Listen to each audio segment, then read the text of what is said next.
Aujourd'hui, je viens vous parler de l'esprit de la menthe poivrée. La menthe poivrée, Mentha piperata, est une huile essentielle que je pourrais qualifier de polycreste. Polycreste est un terme qu'on utilise en homéopathie pour dire que ça agit sur tout.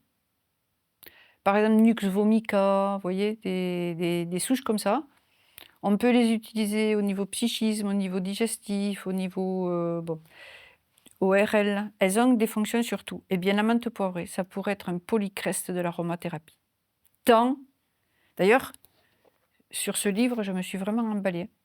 Il y a quelques huiles comme ça, la lavande et la menthe poivrée, je me suis emballée. C'était trop tentant de dire qu'elle est anti-acide, anesthésique, etc. Mais là, je vous en parle au niveau subtil et vibratoire. La menthe poivrée, il faut faire attention aux femmes enceintes. Je le dis parce que vraiment, c'est important ça. Une femme enceinte ne doit pas respirer ou utiliser de la menthe poivrée. Car il y a de la menthone. Menthone, ça finit par -one, c'est une cétone.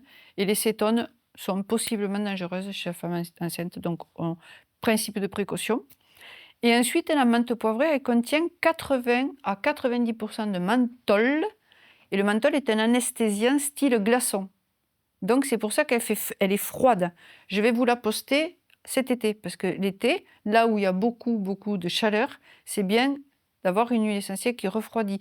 Tout comme en hiver, quand il fera froid, c'est bien qu'on ait une huile qui chauffe, comme le poivre noir ou la cannelle, qui réchauffe.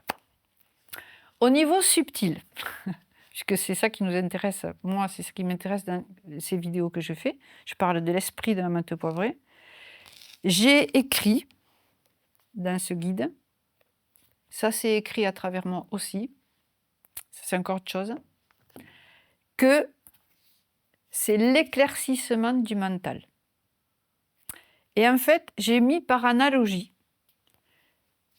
que notre cerveau, c'est un peu comme un disque dur. J'ai imaginé que c'était un CD, vous voyez. Donc le CD, il va répéter en boucle, toujours les mêmes scénarios, tout le temps. Parce que ce mental, il est venu pour nous protéger. Donc, la construction du corps mental, elle commence déjà dans le ventre de notre mère. Et ensuite, par protection, pour éviter qu'on souffre davantage, il va nous faire rejouer toujours, il ne va pas nous faire évoluer, quoi. Bref, vous lirez, tout est archi-développé. Mais dans la menthe poivrée, l'esprit de ça, c'est que la menthe poivrée, elle va passer au-dessus des croyances. Elle va passer au-dessus du mental inférieur. Le mental inférieur, on pourrait dire que c'est le cerveau, c'est le petit moi. Et comme elle rafraîchit, elle va passer au-dessus des pensées incessantes de toutes les croyances limitantes. Dès qu'on croit, bon. Et elle permet de mieux accéder à l'esprit avec un grand E. Voilà. Donc, ça fait comme un switch. Vous voyez, la menthe poivrée.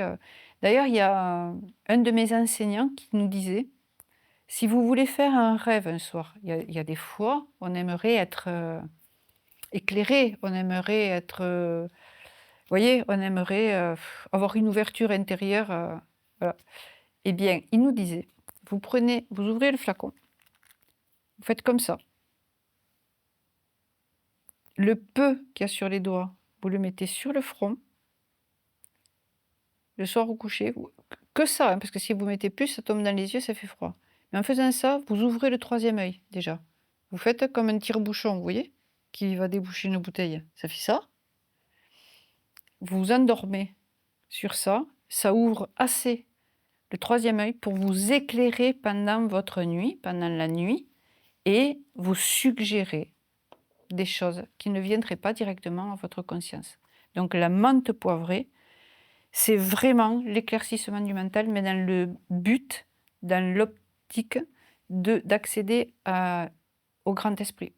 Ce que les Amérindiens appellent le grand esprit, quoi, l'esprit universel, le grand architecte de la vie, etc. Et juste un mot, pour finir, toutes les menthes, sans exception, activent les fonctions de digestion.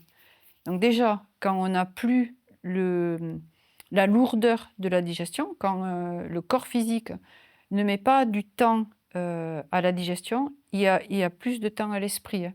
Voilà, tous les maîtres, tous les sages, tous les maîtres spirituels, ils nous conseillaient de ne pas trop manger, hein. Les gens qui mangent beaucoup, beaucoup, beaucoup, beaucoup trop sont emplués dans la matière et ça obstrue le passage de l'esprit. Merci beaucoup.